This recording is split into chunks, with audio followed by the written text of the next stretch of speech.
Eropa bisa jadi ya Pak ya? Benar. Begitu luar biasa memang. Jadi kita harus cintai bahasa kita sendiri, bahasa Indonesia. Nah, ngomong-ngomong soal itu kita langsung nanya deh sama Kakak Duta Bahasa nih ya. Ini pertama-tama kok bisa sih jadi Duta Bahasa, gimana ceritanya? Terus yang udah kamu lakukan apa nih selama menjadi Duta Bahasa? Gimana ceritanya? Oke, halo teman-teman sobat belajar ya di luar sana.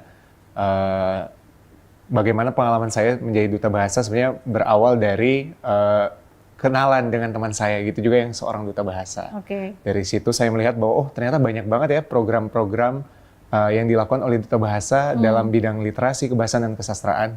Dan saya akhirnya tertarik untuk coba masuk gitu, bergabung lewat proses seleksi tentunya. Waktu itu saya asal saya dari Manado dan berdomisili Jakarta. Dan ketika itu saya mengikuti pemilihan di tingkat provinsi, karena biasanya duta bahasa itu diselenggarakan dari tingkat provinsi hingga ke tingkat nasional. Dan ketika beriring prosesnya, ternyata saya banyak hal yang saya sebelumnya belum tahu, jadi tahu.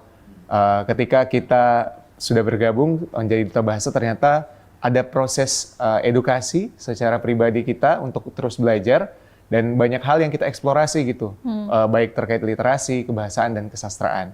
Dan itu sebenarnya yang membuat kami itu para duta bahasa, meskipun bisa dikatakan kita bukan ahli bahasa seperti itu ya, tapi di sini